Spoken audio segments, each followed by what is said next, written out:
Today is a local day with a visit to the extensive and special Roman site of Vindolanda. Breakfasted at the Sill YHA, we head off on foot a couple of miles south to the Vindolanda Museum. Hi, I'm Warren Brandon. Welcome to another Linleys video. I explained a little about the new YHA building in the previous episode, so please do catch that if you've missed it so far. The weather is holding out. Kit and I have been so lucky with our adventure so far. We're trekking along Hadrian's Wall, mostly following the official trail, heading in an easterly direction. We have 2 nights here at the YHA and have a day planned to visit the site of the Roman fort and the soldiers' barracks, as well as an ascent up the nearby hill to get a view of the area. The Hadrian's Wall route is supported by a local bus service numbered AD 122, the year that the Romans completed the construction of Hadrian's Wall. Walking along the road, we have a great view of the ridge to the north where the wall follows. A treat for tomorrow will be a look at Sycamore Gap. This is where a single tree stands proudly at the middle of the gap in the ridge.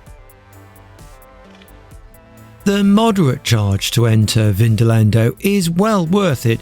We arrived as the site opened, so we had the chance to look around before it got too busy. There is so much to look at.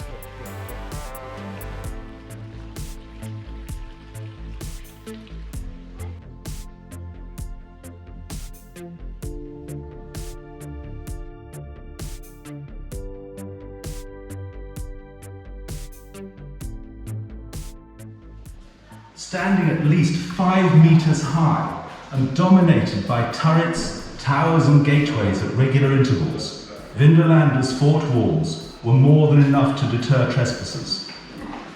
Their original purpose was to control access to the fort rather than act as a fighting platform, and they would have been regularly patrolled day and night. Going outside from the entrance building, the first aspect is the little water source, a natural spring which must have been flowing for thousands of years. It dries up during the summer these days, but back when the Romans occupied the area, the whole site was supplied from this point, and the fresh spring water was distributed by the graded channels of stone. The whole site is located on a gently sloping, broad plateau, and the site dates back well before Hadrian's Wall.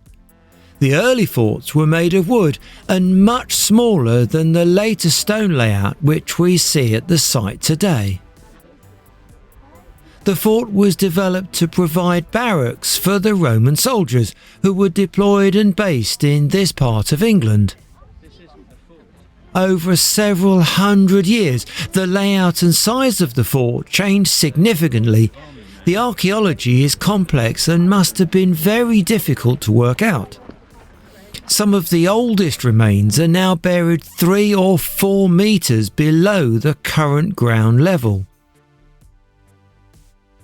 Would the bathhouse be quite dirty? The answer is probably yes, because that oil's coming off and there's nails and there's hair and there's this and the other.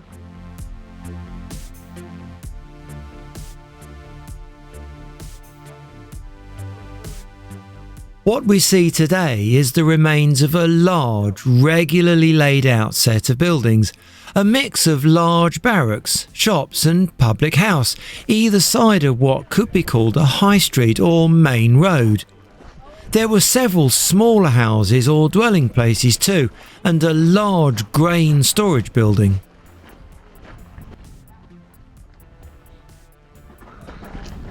So what you're seeing here is a Roman military granary. Now that is also a granary next to it, but it's really...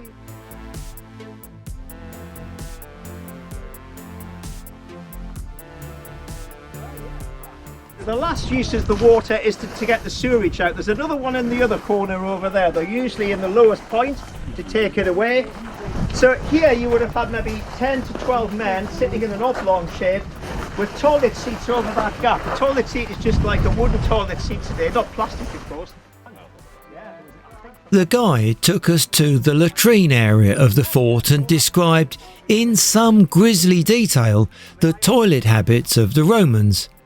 However shocked we may be about how the Romans used to use a toilet in those days, what's remarkable, latrines some 2,000 years ago in this Roman fort are much more developed than the toilet facilities just 200 years ago in regular English cities.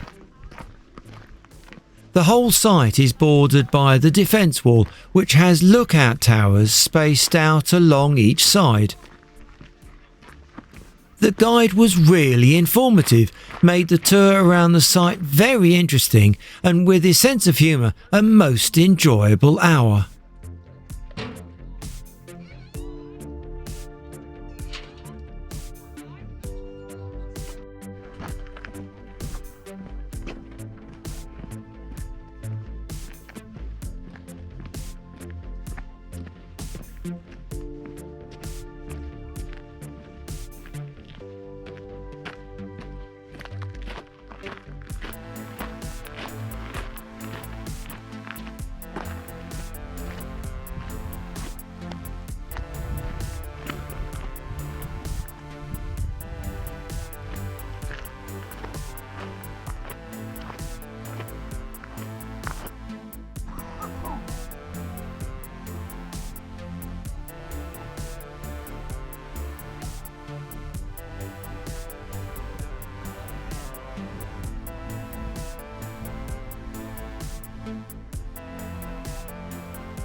Leaving the main fort area, we then moved on a little and explored the Chesterholm museum displays.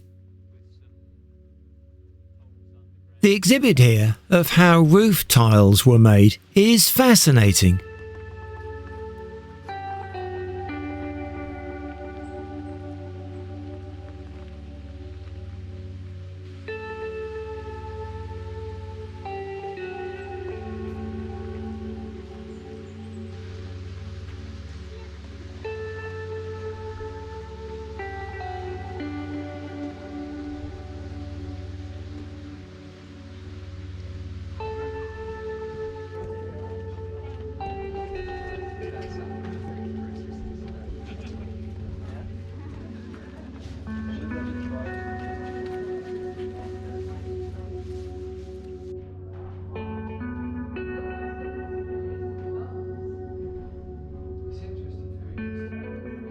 We looked around inside and enjoyed the very informative and interesting displays and artefacts. The 2,000-year-old Vindolanda tablets are now famous, containing many written accounts of events and lifestyles, scribed by Roman soldiers deployed at the barracks.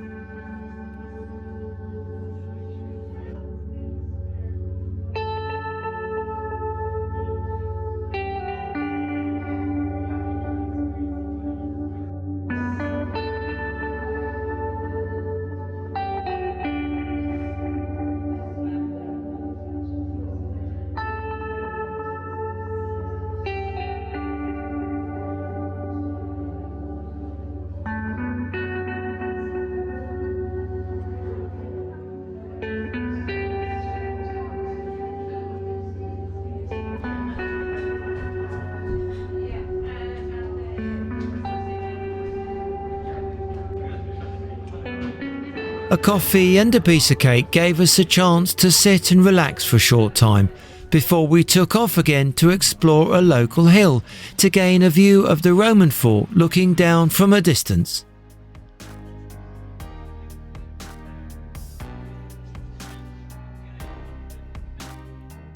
A little east of Vindolanda is the hill of Thorngrafton Common.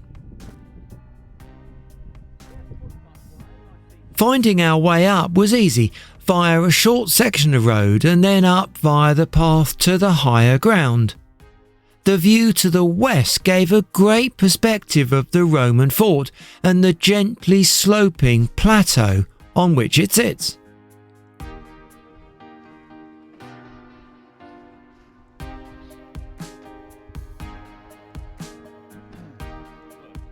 Further up the hill, the first summit is marked by a tall stone, recorded on the map as Long Stone.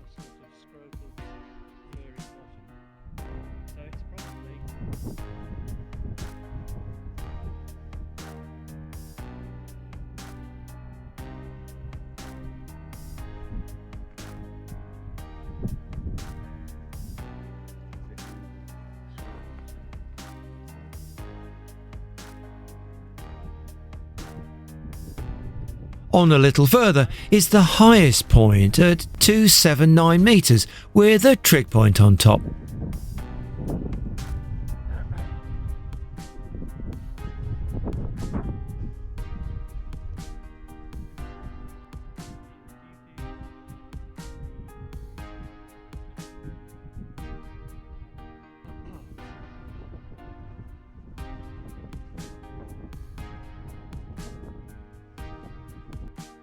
Dropping down northerly, we toured past the old limekiln.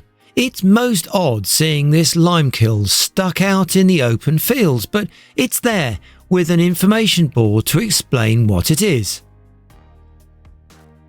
The walk back to the Sill YHA is via some open ground and roads and didn't take too long.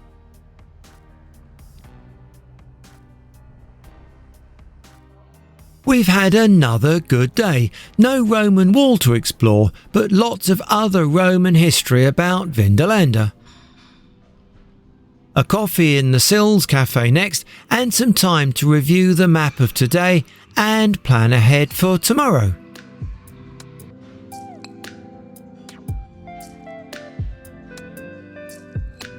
Then, of course, we ended up at the Twice Brewed pub for a pint of Twice Brewed ale, before returning to the youth hostel for our evening meal and bed in the bunk room for our second night here. It could slow down as good as it was yesterday. The one yesterday, I'm afraid I just went, that worked out very well. This was complicated, wasn't it? This particular bit of the trip. It was hard. Hard, but difficult. It was a real challenge. Good, a real challenge. I might include that. Yeah, that. It's very feeble. It's better than I could do. How did it go? Okay.